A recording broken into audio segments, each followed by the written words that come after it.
final, ¿sabes? No, no, ¿qué crees? Que ahorita vas a ver la audiencia que he tenido. Sí, me La imagino. doctora Edna tuvo 664. Bueno, pero ella es muy popular, la quieren mucho. Sí, sí, sí, sí, sí. Sí, ella es muy popular, la quieren mucho. A mí no me quieren tanto. ¿Qué Aquí tal, los chicos? ¿Cómo pues, estamos? Buenas tardes. Bienvenidos a estas conferencias que por motivo del Día del Químico, pues hemos preparado con mucho cariño para ustedes. Síganos por el Facebook. Cada hora estamos regalando una bata. Hay un link que va a aparecer. Ahí coloquen sus datos y al final del día les decimos quién ganó la bata, ¿vale? Entonces, bueno, cada hora hay una bata. Primero, en lo que llegan los demás compañeros, les voy a presentar un video de felicitación y también para que conozcan a los diferentes ponentes y los títulos de las conferencias. La temática que tenemos el día de hoy es actividad de investigación, publicación o patentes. Entonces, vamos a ver este video, por favor.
Bueno, a continuación, pues tengo el gusto de presentar al doctor Paul Olalde Velasco y voy a hablar un poquito de él para que lo conozcan antes de que empecemos con su conferencia. Ujú. Pues él es egresado de la Facultad de Química, él es químico, es maestro y doctor en ciencias químicas también de la UNAM. Realizó su servicio social en el Laboratorio de Resonancia Magnética Láser del Instituto de Ciencias Nucleares también de la UNAM, estudiando modos vibratorios de la molécula de amoníaco y radicales asociados. Posteriormente, en el mismo instituto se involucró en experimentos de espectrometría de fotoelectrones utilizando radiación de sincrotrón en átomos, tema que continuó profundizando en estudios de maestría. Al terminar su maestría, trabajó 6 meses en el Departamento de Química Analítica del Centro de Investigación en Polímeros del grupo COMEX. Y bueno, durante su doctorado estuvo 2 años en línea de absorción, emisión y dispersión inelástica de rayos X del sincrotrón Advanced Light Source of Berkeley, CA, California, Estados Unidos. Por su trabajo se graduó con mención honorífica. Posteriormente hizo un postdoctorado en el mismo sincrotrón sobre la estructura electrónica de materiales por baterías de litio investigados por técnicas de sincrotrón. Hizo un segundo postdoctorado como becario Marie Curie sobre la estructura electrónica y magnética de aislantes tipo MOT no convencionales en la línea de dispersión inelástica de rayos X en el sincrotrón suizo del Instituto Paul Scherrer, o sea, de su tocayo.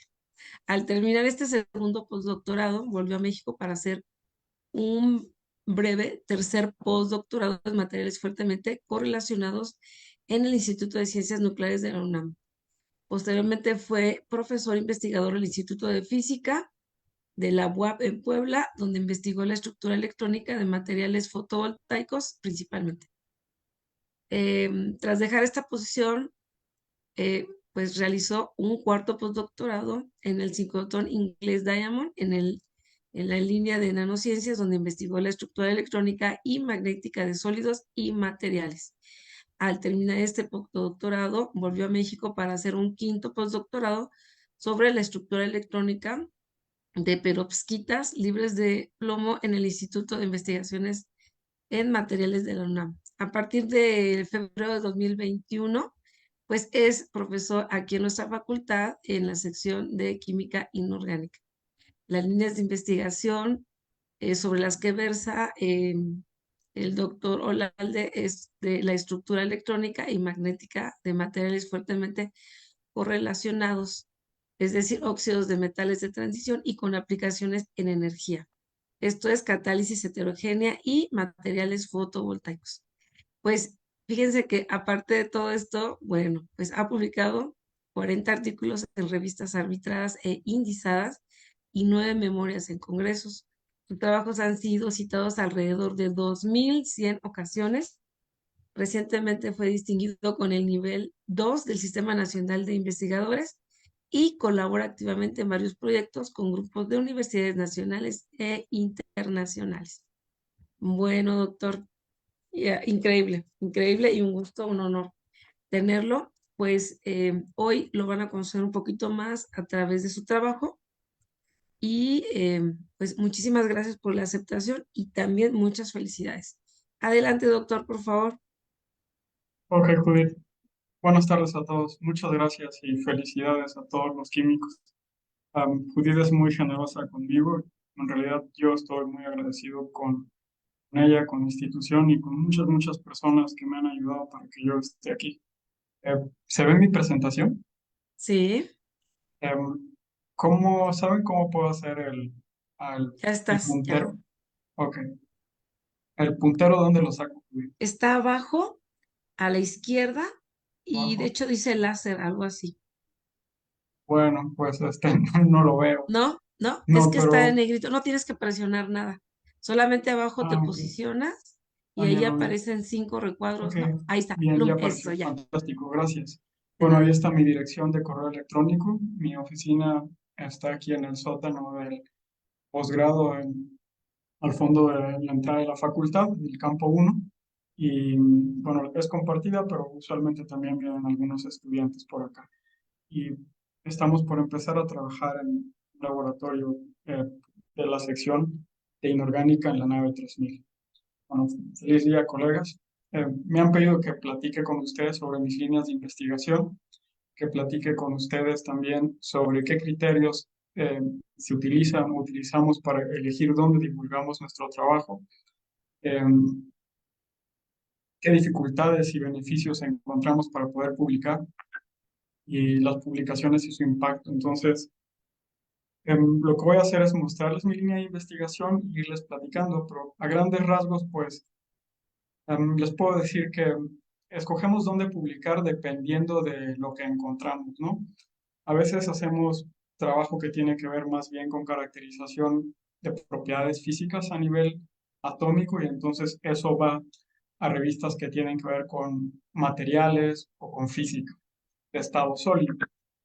O trabajamos en cuestiones que tienen que ver con síntesis, preparación, caracterización y todo lo demás, pero que necesariamente involucran síntesis, entonces buscamos publicar en química. Y en particular, pues bueno, publicar nunca es fácil, requiere un ejercicio de humildad y valentía porque sometes tu trabajo a arbitraje de personas, pues a veces expertas y más expertas que tú en lo que haces. Algunos, todos somos humanos, entonces algunos son benignos en sus comentarios y otros realmente pueden ser despiadados, ¿no? Y entonces debes de tener un balance entre ser humilde y tomar de manera constructiva el criticismo, pero al mismo tiempo valiente para poderte exponer. Requiere un ejercicio de gran disciplina, un trabajo en equipo, al menos todos mis trabajos siempre han involucrado gente muy capaz, pero es un trabajo realmente de mucho esfuerzo, ¿no? Es hacer confluir intenciones, pensamientos, ideas en una dirección. No es a veces fácil, pero es un trabajo bastante gratificante, ¿no? Pero es arduo, la verdad. ¿Cómo le hacemos? Bueno, generalmente cuando creemos que tenemos algo bueno, le tiramos a lo más grande que se pueda, ¿no? Y dependiendo de la presión que podamos llegar a tener, porque como investigadores tenemos presión, tenemos que entregar informes, mostrar cierta productividad y hay tiempos y fechas que cumplir, nos guste o no. Entonces, dependiendo de los tiempos y las presiones, pues decidimos a quién y a dónde enviar, porque hay compañías, revistas que tardan mayor tiempo que otras en publicar, eh, y el proceso puede llevar un año o me ha tocado uno, solamente uno en la vida, mi trabajo de maestría que lo escribí, lo mandé y al mes lo aceptaron, ¿no? Y hasta el mismo editor dijo, es el primer trabajo que aceptan tan rápido, pero fue un trabajo realmente muy, muy impecable que no tenía ningún punto de de duda, pues, y además era muy claro. Pero también me han tocado algunos que han llevado más de un año en arbitraje, que los han bateado de un lugar a otro, y entonces pues vas bajando y bajando y bajando, pero siempre le tiras a lo más alto que puedes, eh, con humildad y valentía y perseverancia, ¿no? Porque a veces es difícil reponerse de los criticismos tan severos que algunas personas pueden llegar a hacer. Honestamente, yo me he encontrado también, aunque en la más de las veces un ánimo constructivo, a veces hasta pareciera haber un sesgo casi racista, ¿saben? Pero eso es una percepción personal y mm, no sé si es algo generalizado. ¿Qué beneficios tiene el publicar? Pues bueno, terminar algo. Cuando terminas algo te sientes muy, muy contento contigo mismo, ¿no? Y que otros pares más expertos que tú revisen tu trabajo y lo reciban con agrado, con comentarios positivos, de alguna manera te hace sentir capaz, seguro y entusiasta, con confianza de que puedes lograr más cosas. También tiene beneficios en esta carrera académica, pues desafortunada y afortunadamente a la vez, eh, se nos pide cierta productividad y entonces em, la manera de avanzar en la ambiente académico es, uno de los puntos es publicar, precisamente. Entonces, es necesario, es indispensable, ¿no? Y es un gran reto que contribuye a solidificarse internamente y a formar personas, ¿no? Yo todavía no tengo muchos estudiantes porque ha habido situaciones particulares en estos últimos 2 años y medio, pero poco a poco confío en que voy a formar cada vez más y más personas en el área de mi especialidad. ¿Qué impacto tienen las publicaciones? Bueno, am, yo he estado transitando de temas muy específicos y muy, digamos, clavados de interés fundamental a temas que tienen que ver con problemas de energía, ¿no? No hace falta más que abrir los ojos y ver el mundo y ver cómo contaminan los carros con combustibles fósiles, cómo las plantas eléctricas también generan electricidad quemando combustibles fósiles y bueno, vemos que es un problema ambiental que amenaza la supervivencia de la especie y la calidad de vida de las personas y la salud se ve muy afectada. Entonces, he empezado a migrar en esa dirección y pues lo que buscamos es que nuestro trabajo alcance la mayor cantidad de personas en la audiencia con información útil que les pueda nuestro trabajo servir para ir más allá. Finalmente todos nos montamos en el trabajo de otras personas y así se va construyendo el conocimiento, ¿no? Entonces, buscamos siempre que nuestro trabajo sea útil y, y que alcance el mayor número de personas. A veces en ciertas áreas, eh, dependiendo, como les decía, del enfoque y los hallazgos que hayamos encontrado. Y bueno, voy a pasar a lo siguiente. En cuanto a mis líneas de investigación, y aquí me voy a ir un poco más rápido, les pido que se agarren. Bueno, trabajo en estructura electrónica y magnética de sólidos, en particular de óxidos de metales de transición, y también en materiales con aplicaciones en energía, como pueden ser fotovoltaicos y catálisis, ¿no? Entonces, primero les voy a hablar de las manganitas. Yo me enamoré de las manganitas por su complejidad, ¿saben? Esa es la verdad. Porque cuando llegaron a mí no les entendía nada. No les entendía nada porque son materiales muy complejos. Ahorita les voy a mostrar diagramas de fase. Esencialmente tenemos, los sólidos están formados por arreglos cristalinos, la red, y tú puedes ver la red por ciertas técnicas y puedes medir las magnetizaciones de tus sólidos por otras técnicas. Pero al mismo tiempo, esas magnetizaciones o las propiedades magnéticas de los materiales que nosotros trabajamos están asociadas a las cargas, ¿no? Finalmente los electrones son cargas y tienen momentos magnéticos por spin y por momento angular orbital. Y al mismo tiempo esos electrones también están montados en diferentes orbitales. Ustedes como químicos y yo sabemos las geometrías, las simetrías y demás de estos. Y el problema en estos materiales es que diferentes técnicas te presentan cierta información, pero en realidad lo que tenemos es sistemas fuertemente dependientes de diferentes grados de libertad que están interrelacionados entre sí, como son la carga, el spin, los orbitales y la red. Y afectas uno de estos parámetros y todo el sistema se reorganiza para dar lugar a nuevos ordenamientos de diferentes tipos. Por ejemplo, en óxidos de metales de transición, aquí del lado izquierdo ven un diagrama de fases de una manganita, del lado derecho de una cobaltita, abajo de cupratos superconductores y del lado derecho inferior superconductores de fierro. En común, estos diagramas de fase presentan transiciones metal aislante dependientes de la temperatura, transiciones metal aislante a superconductor dependientes de la temperatura y la composición. Presentan diferentes ordenamientos de orbitales, diferentes estructuras cristalográficas, diferentes ordenamientos de spin, y todos estos parámetros pueden modificar con la composición y la temperatura, por ejemplo, ¿no? Y entender qué es lo que hace que estos sistemas cambias algo un poquito y resulten en un material con unas propiedades completamente diferentes, es lo que al menos a mí me tiene intrigado desde hace ya algunos años. Las transiciones metal aislante en manganitas son un clásico viviente de lo que se refiere a la física del estado sólido a nivel de estructura electrónica, cristalina y magnética. Por ejemplo, aquí tienen un sistema en el que al variar la concentración de estroncio pueden ver diferentes fases que corresponden a diferentes regiones en diferentes colores aquí. Pueden ver que del lado izquierdo tenemos un aislante que se conoce como tipo MOD y del lado derecho tenemos un aislante de banda y las naturalezas electrónicas de los dos extremos de la serie son completamente opuestas y sus fases estructurales, magnéticas y electrónicas cambian dramáticamente en función de la temperatura y gradualmente a lo largo de la composición. La pregunta es entonces, ¿por qué? La pregunta es, ¿cómo podemos controlar eso?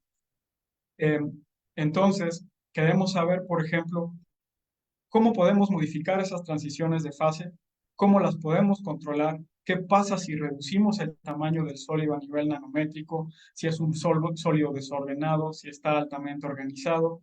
Eh, ¿Qué pasa con el orden y el desorden? Eh, ¿Por dónde empezar? ¿Saben? Son tantas preguntas que resulta difícil saber por dónde empezar a veces. Bueno, no sé si se ve, pero bueno, aquí dice, lo que tenemos aquí es un hamiltoniano de un sólido.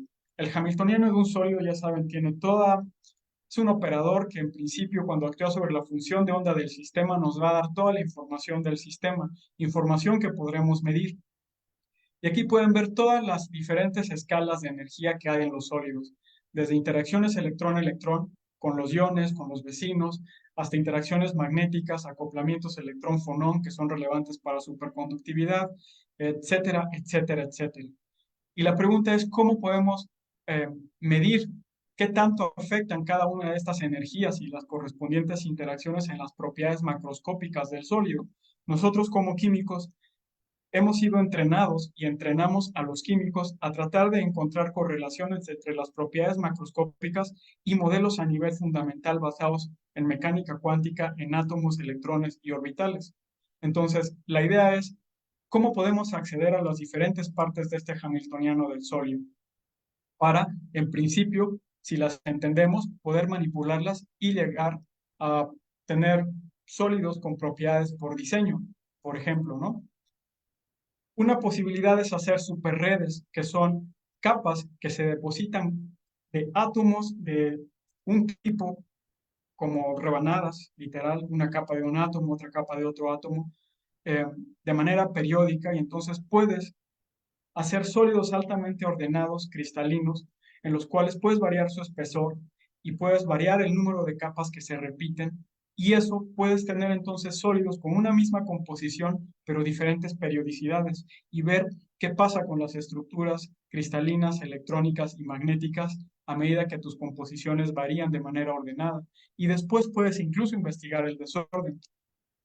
Uno de los trabajos en los que he estado involucrado y no he podido publicar, por cierto, porque estoy a veces saturado de cosas, pero está cerca ya, es este que involucra una superred de manganitas, de estas tres diferentes manganitas. Todas son diferentes, todas son aislantes, pero les adelanto, el resultado es que a pesar de que las tres son aislantes, cuando las ponemos juntas, se vuelven metálicas. Y a pesar de que las tres son antiferromagnéticas, cuando las ponemos juntas, el resultado de la composición es que se vuelven ferromagnéticas. Y la pregunta es, ¿por qué? Bueno, el sistema, pues esencialmente es el de la composición con X0.3, que está aquí en esta raya roja, el diagrama de fase del lado izquierdo.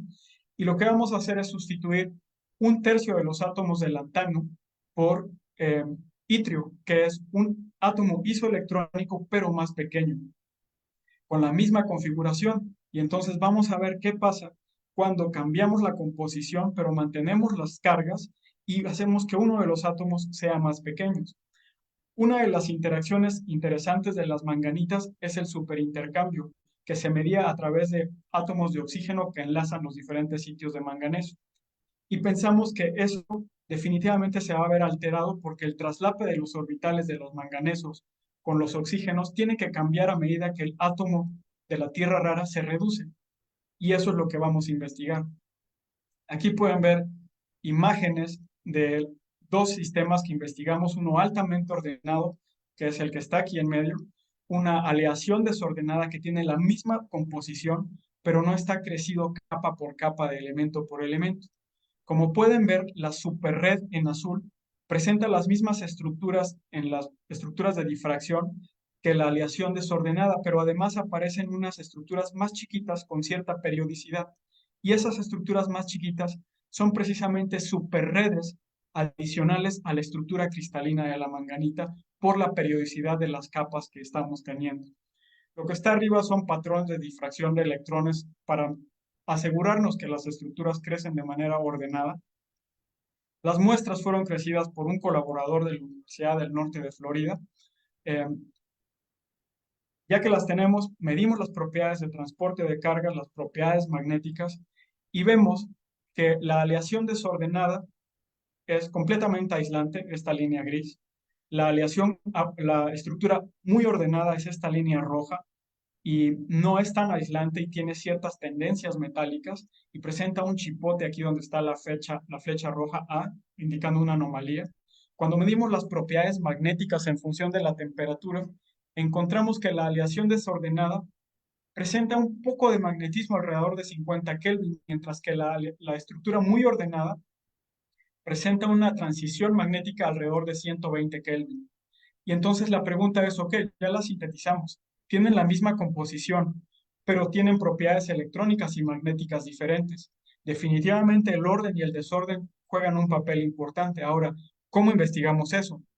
Bueno, quisiéramos entonces tener una visión como de Superman con rayos X a escalas de resolución nanométrica.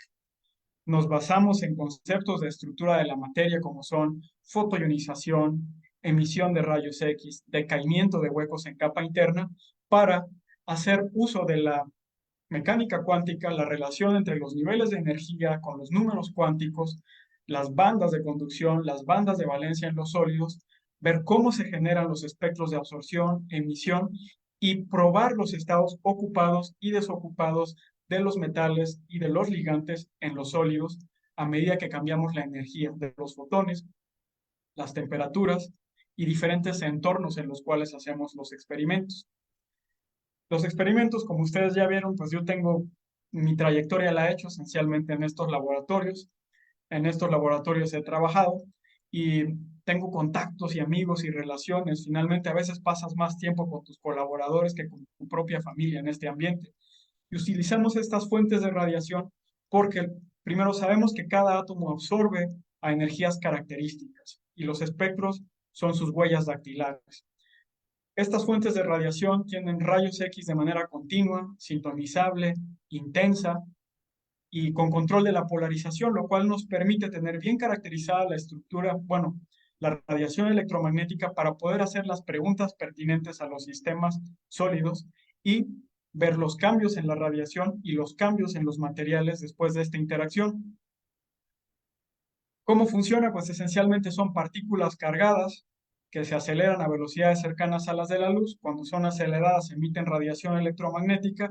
Después por medios ópticos son llevadas a estaciones de trabajo esta radiación donde se hacen diferentes experimentos. Son laboratorios fantásticos, multidisciplinarios, donde las personas siempre están muy ocupadas trabajando y nunca me he dejado de sorprender del talento del ser humano, la verdad, en estos lugares.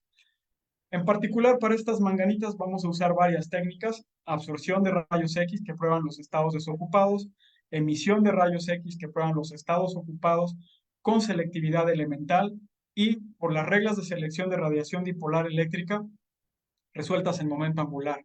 Entonces podemos decir cuáles son los átomos, sus orbitales y sus electrones que están presentes cerca de los orbitales de frontera en lenguaje de los químicos, ¿no? De coordinación. Otra técnica que empleamos para estudiar estos sólidos fueron dispersión inelástica de rayos X, que es parecida a emisión de rayos X, salvo que por la manera en la que se detecta, te permite discriminar las energías de emisión de rayos X de tu sólido después de la absorción. Y si las graficas en una escala de energía de pérdida, la energía que no te llega comparada con la que entró es porque el sólido la absorbió. Y si el sólido la absorbió, quiere decir que el sólido se quedó excitado. Y las excitaciones que se pueden lograr son fonones, magnones, excitaciones de transferencia de carga o excitaciones orbitales de AD.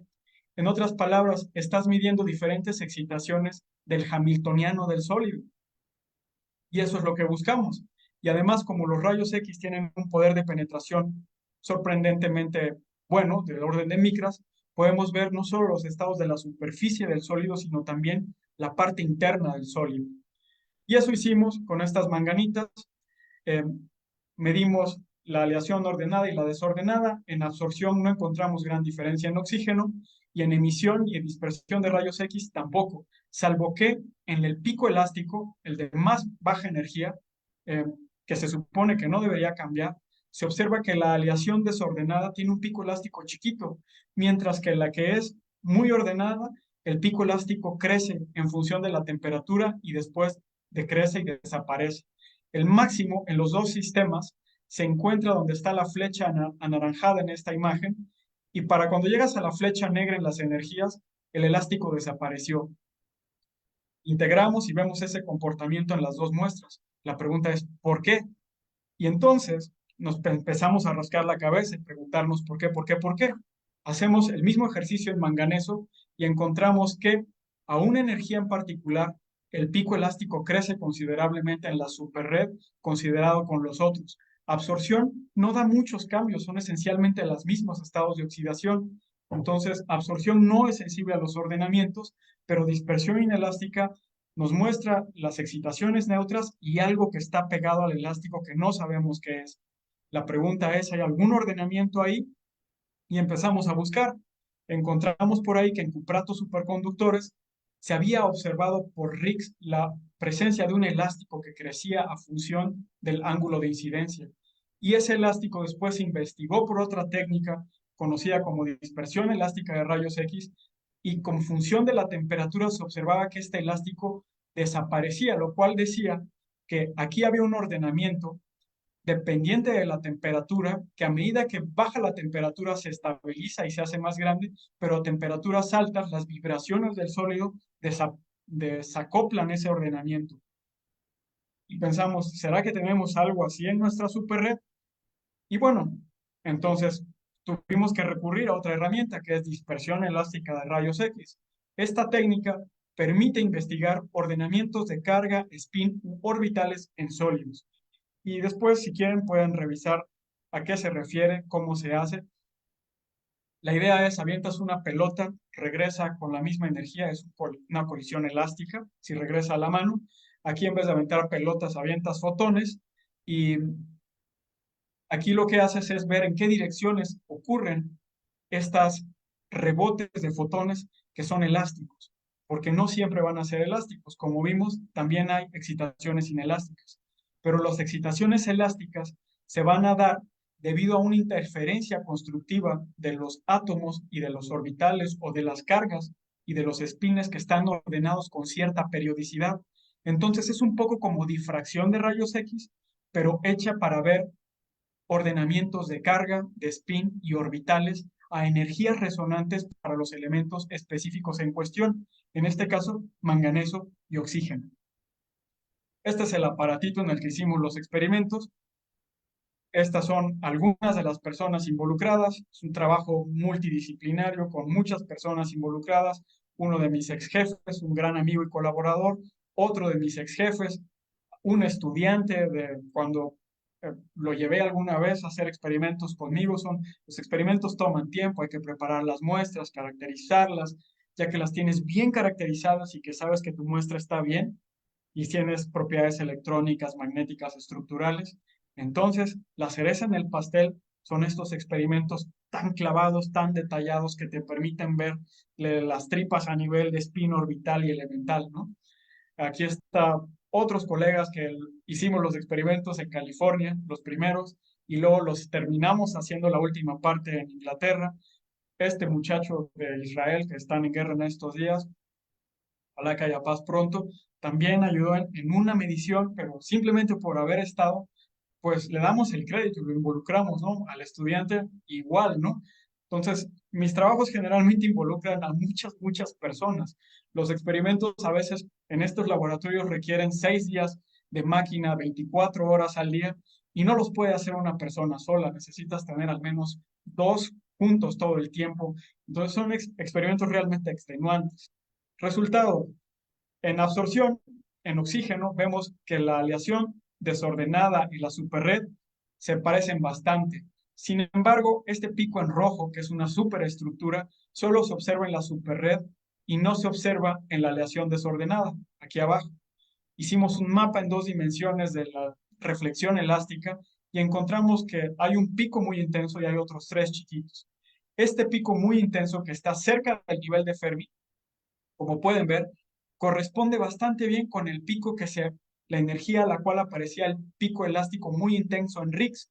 Entonces, estamos contentos porque eso quiere decir que ese pico que se veía crecer en Riggs, en efecto, es un ordenamiento eh, que se observa mediante dispersión elástica de rayos X y está solamente presente en la superred y no está presente en la aleación desordenada y está justo en el nivel de Fermi del oxígeno, lo cual quiere decir que probablemente esté asociado ese ordenamiento de átomos de oxígeno y orbitales de átomos de oxígeno con la conductividad.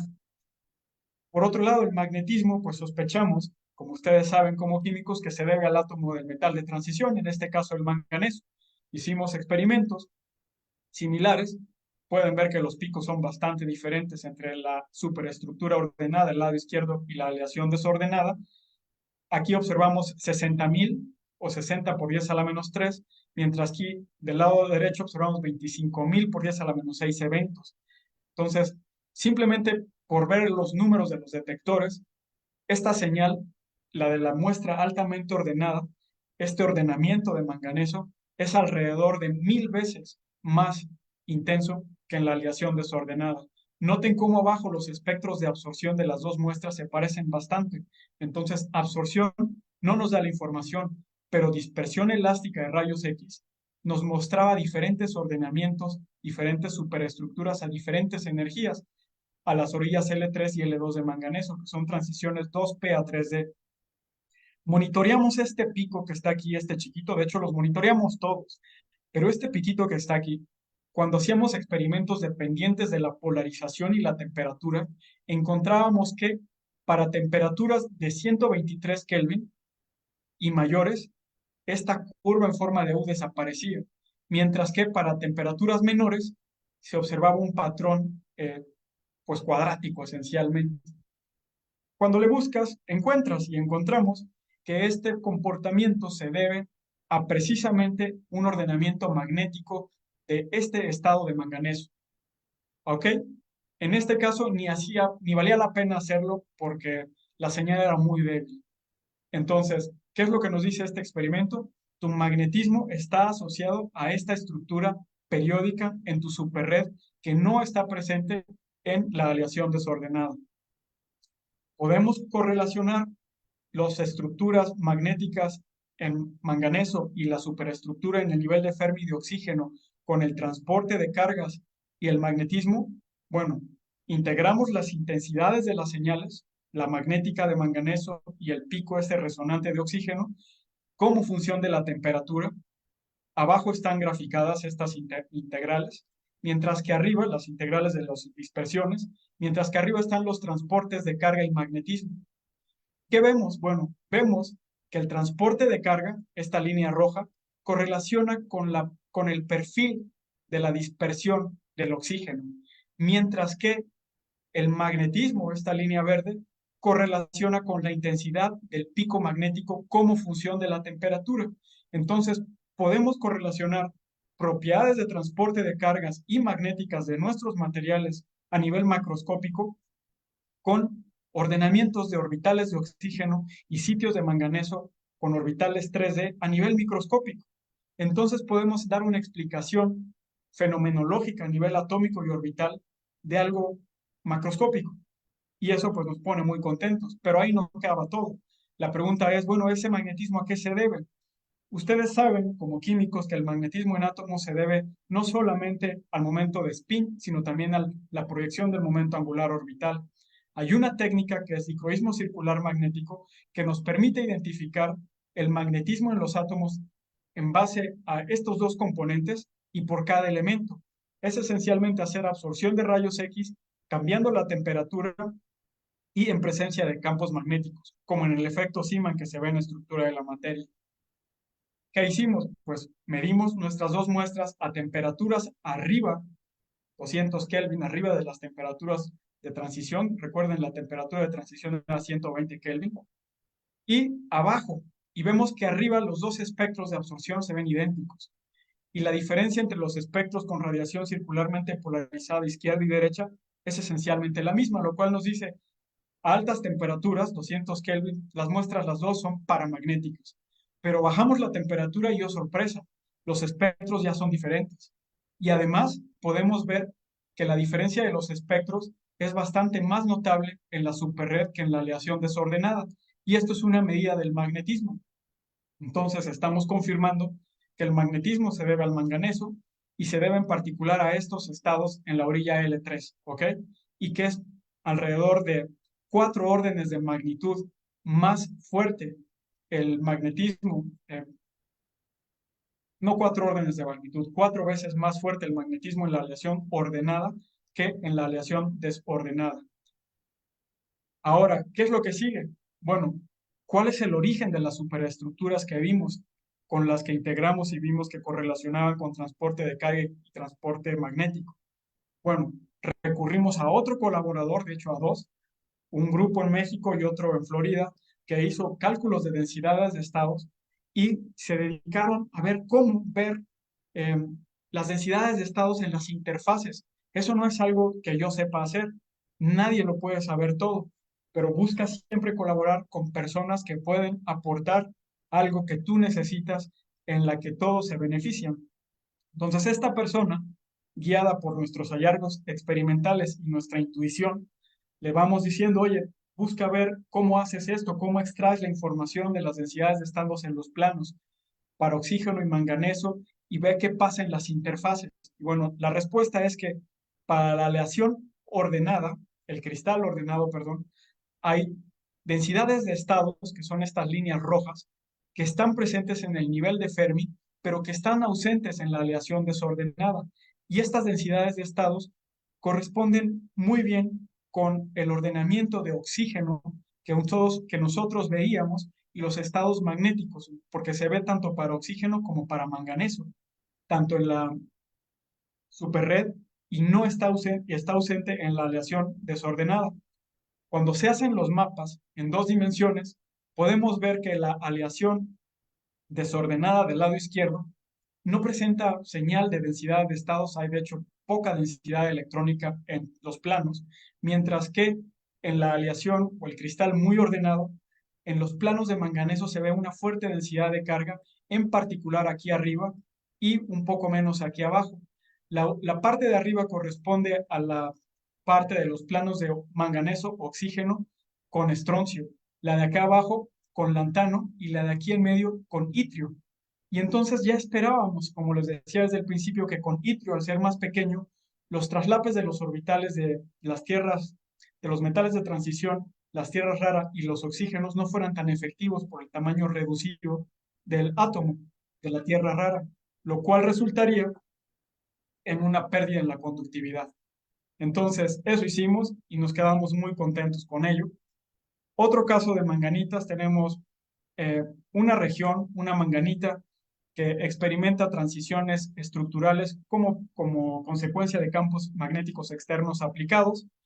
Hicimos experimentos de histéresis y croismo circular magnético y encontramos ciclos de histéresis en una de las regiones del ciclo de histéresis. No sabemos por qué. A eso se le conoce como, ¿cómo se le llama?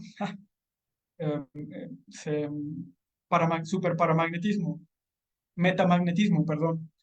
Y la idea es investigar cuál es el origen de estas estructuras de histéresis dentro del ciclo de histéresis, ¿no? Se ha observado en otros sistemas, tenemos los datos y nos hace falta un estudiante que los quiera analizar. También trabajamos en manganitas combinadas con ferritas, que son materiales multiferroicos, eh, personas de diferentes lugares, de ciencias nucleares, de materiales y algunos ex jefes. Este fue mi tutor desde la licenciatura hasta el doctorado y pues siempre le voy a tener mucha gratitud. La idea es acoplar grados de libertad eléctricos con magnéticos, porque usualmente eso no es posible. Eh, Encontramos que podíamos hacer combinaciones, soluciones sólidas de ferritas con manganitas, con diferentes estructuras cristalinas y propiedades electrónicas y magnéticas, y ver qué pasaba cuando las mezclábamos. Encontramos que se formaban, a medida que cambiamos la composición, diferentes fases, y la idea pues es entender estos cambios estructurales y la estructura electrónica y magnética. Como pueden ver, pues tenemos mediciones en oxígeno, vemos cambios en las diferentes fases ortogonales y hexagonales, también tenemos los espectros de manganeso, los espectros de fierro, y entonces la idea aquí es reconstruir la estructura electrónica y ver cómo se afecta con la estructura cristalina y sacar claves sobre la estructura magnética.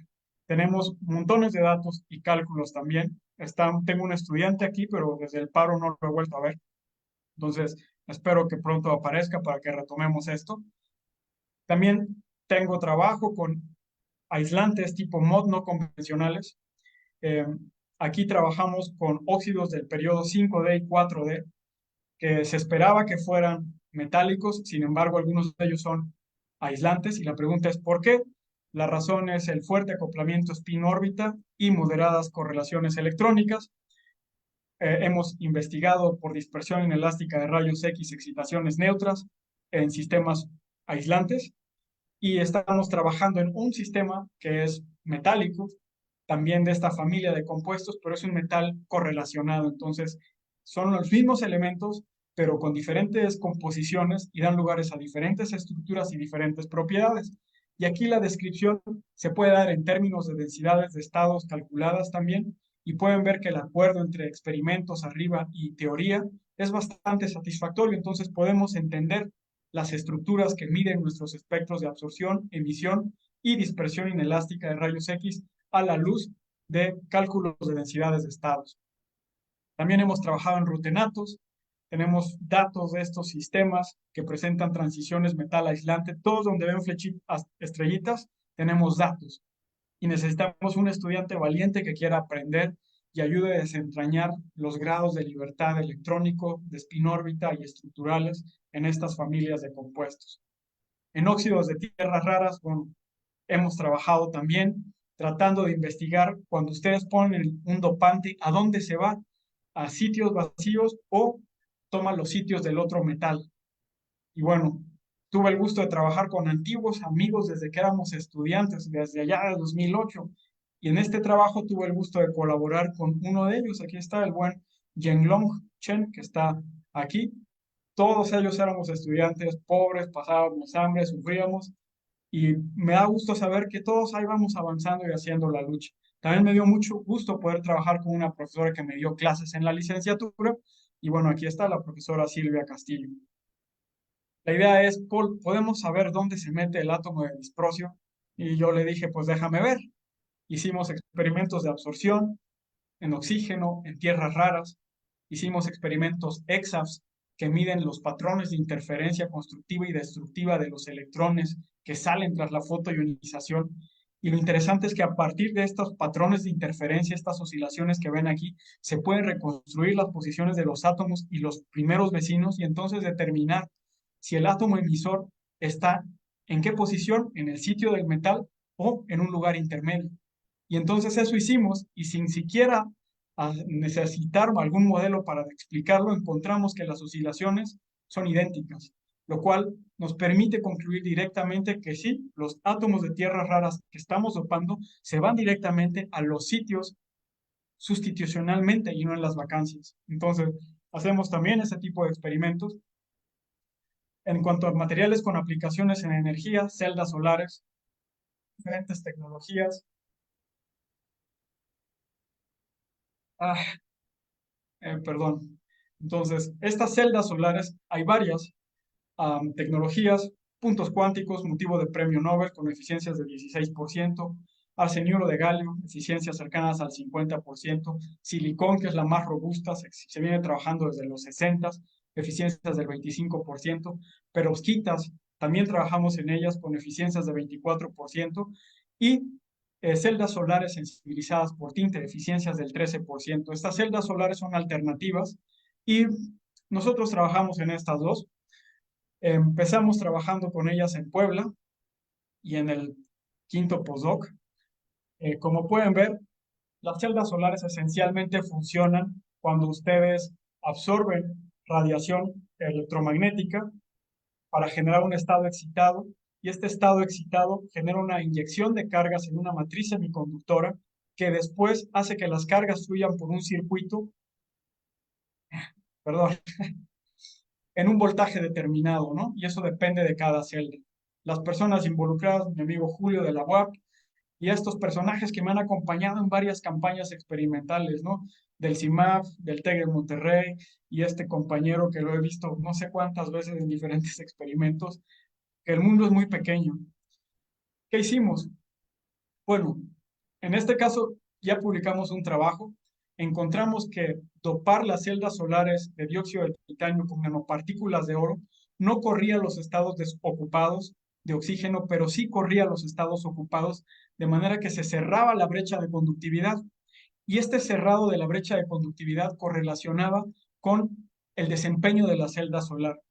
Después nos preguntamos por qué. hicimos dispersión inelástica de rayos X y encontramos que se aparecían unas excitaciones que no deberían estar, porque en dióxido de titanio, el titanio en principio está en un estado de oxidación 4 más, y entonces no tiene electrones en la capa D.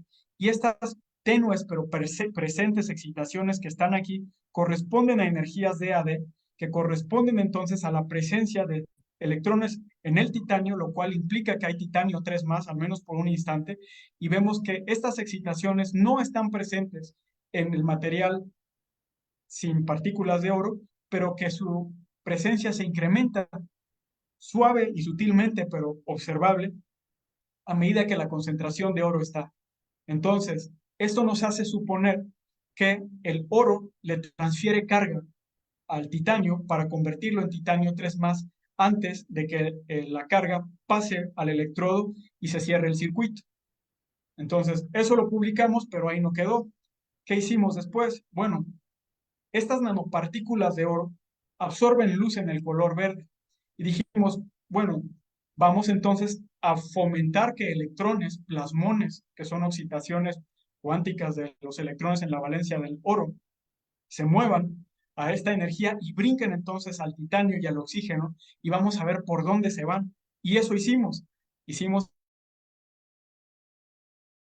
espectros combinando absorción de rayos X con el láser verde y vimos, tras hacer la diferencia entre espectros con el láser encendido y apagado, qué es lo que pasaba y encontramos que la diferencia se acentuaba en este pico identificado como de T2G, carácter T2G.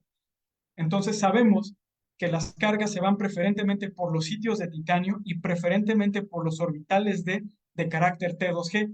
Después vimos la evolución temporal y veíamos que con el tiempo la diferencia se iba siendo cada vez más pequeña. La pregunta es entonces ahora, ¿por qué?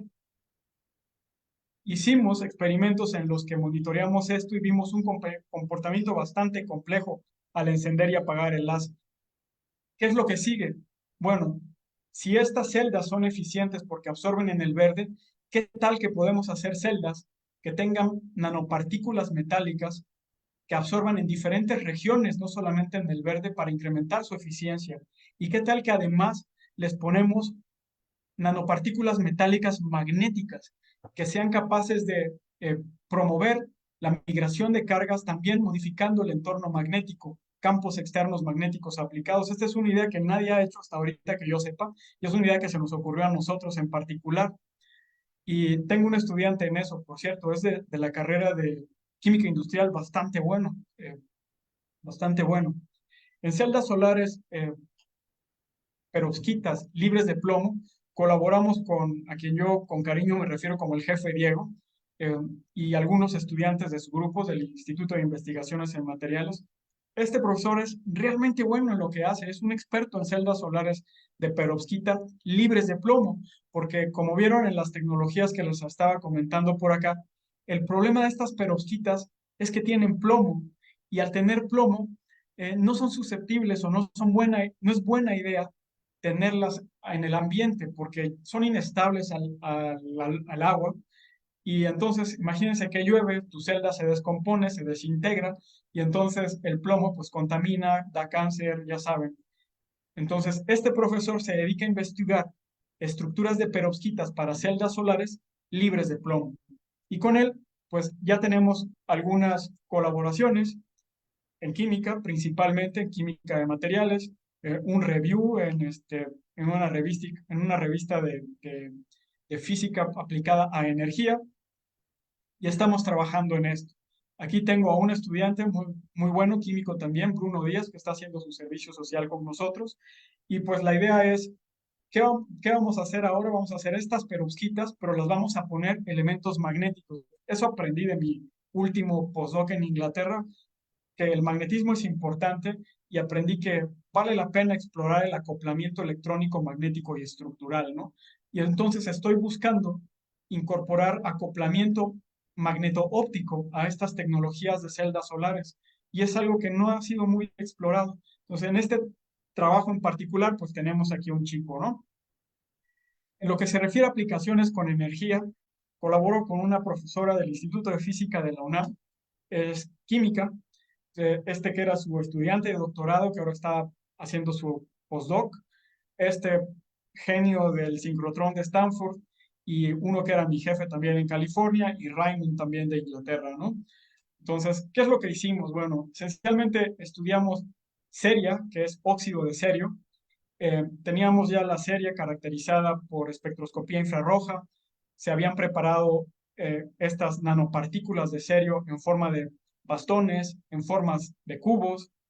eh, y entonces habíamos encontrado que diferentes geometrías daban lugar o formas y morfologías de las nanopartículas daban diferentes propiedades catalíticas. La pregunta es cómo y por qué.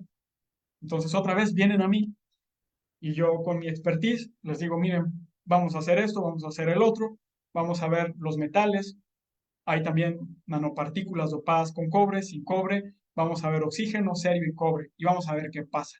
Y bueno, esa es la idea, ¿no? Ver los elementos de los catalizadores, primero antes de las reacciones y luego el siguiente paso fue someter una propuesta al sincrotrón de Stanford y hicimos las mediciones y vimos qué pasaba en condiciones de reacción con nuestros catalizadores al variar la temperatura y las diferentes condiciones. Bueno, vemos picos que aparecen y desaparecen y como sabemos cuáles son los estados de oxidación, podemos correlacionar la aparición y desaparición de estos picos con las propiedades catalíticas y los cambios en el estado de oxidación de los catalizadores. ¿Qué tenemos acá?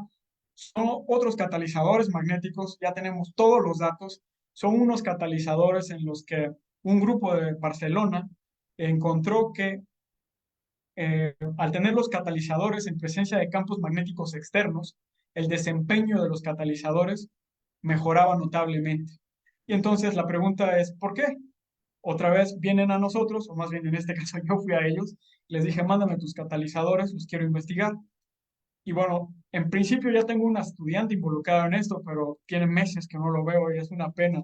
Pero la verdad, aquí está un material de primer nivel para entender, curiosamente, hemos encontrado que curiosamente los catalizadores con mayor desempeño eran los que tienen zinc y presentaban la mayor respuesta ante el campo magnético externo aplicado, siendo que el zinc es un material, un elemento metálico diamagnético. Entonces, ahí hay un tema que yo no he sabido cómo abordar, pero en principio buscaremos resolver. Entonces, ¿qué buscamos? Bueno, en catálisis, pues contribuir a los problemas relacionados a energía, ¿no? En general, en nuestro grupo de investigación, pues como ven, estamos obsesionados y apasionados con la estructura electrónica de los materiales en conexión con las propiedades macroscópicas que podemos medir. Buscamos formar un grupo sólido y competitivo en química inorgánica y del estado sólido aquí en la facultad. eh, y creo que lo vamos a lograr, no tengo dudas, es solo cuestión de tiempo. Buscamos siempre colaborar con colaboradores tanto de la FESC como a nivel nacional, como con lugares a nivel internacional, porque nadie es experto en todo y en mi experiencia la gente siempre está abierta a colaborar y sumar y ayudar, ¿no? También eso es verdad. Buscamos correlacionar propiedades macroscópicas con información a nivel atómico, elemental y orbital, buscando los grados de libertad estructural, de carga, de spin y órbitas, ¿no? En nuestro grupo, los estudiantes, pues primero se tienen que empapar, les tiene que gustar la estructura de la materia, las teorías del enlace químico, el estado sólido, química de coordinación, síntesis inorgánica y aprender sobre conceptos físicos y técnicas de caracterización. Súper importante, análisis de datos, análisis de interpretación de resultados, de desarrollar la capacidad de poner los hallazgos en palabras de manera coherente. Y bueno, estudiantes de todos los niveles siempre son bienvenidos.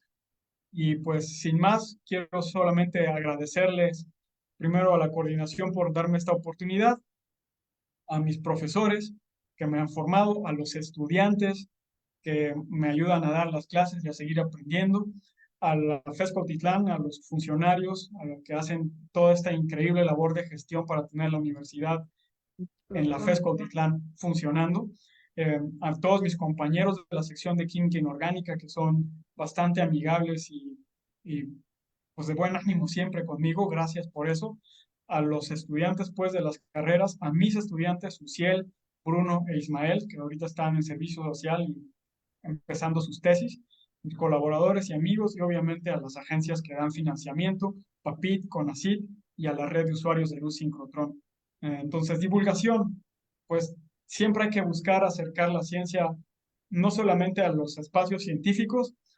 Últimamente he encontrado un gran placer en acercarme a estudiantes de primaria y a estudiantes de preparatoria. Yo particularmente soy egresado de una preparatoria pública en la UAG, que tiene muchos problemas, sus estudiantes tienen problemas diversos en Acapulco y bueno, tuve el gusto de ir a inspirarlos, ¿no? A que estudien ciencias naturales y en particular les hablé de mi experiencia personal como químico. Eh, También con los niños de primaria es increíble, las preguntas que pueden llegar a ser son inocentes, frescas y no tienen miedo de quedar en ridículo. Y entonces eso es realmente bueno porque eh, te das cuenta que su cerebro absorbe y la invitación es pues que todos en la medida de lo posible inspiremos a las futuras generaciones de químicos, científicos que sacarán adelante pues la ciencia de nuestro país. Y pues muchas gracias por su atención. Es todo de mi parte. Gracias, doctor. Deja de compartir, por favor, ya Claro, para despedirnos y agradecerte, claro, inicialmente tu gracias. atención. Gracias por atender la invitación, gracias por este trabajo, gracias por ser inspiración para los jóvenes. Oh, wow. Te pido que sigas así y Gracias, que profesor. nos des la oportunidad también de formar parte de ese equipo. Cuenta con nosotros para lo que se te ofrezca y sé que Mm, poco a poco se te van a ir dando las cosas. La verdad es que tienes mucho material. Ten paciencia tú también y todo va a llegar a buen puerto. Eso me queda muy claro. Bueno, voy muchas a cerrar gracias. esta sesión de Facebook. Muchísimas gracias Gracias. para abrir la que sigue. Muchas gracias. Que estén muy bien. Hasta luego.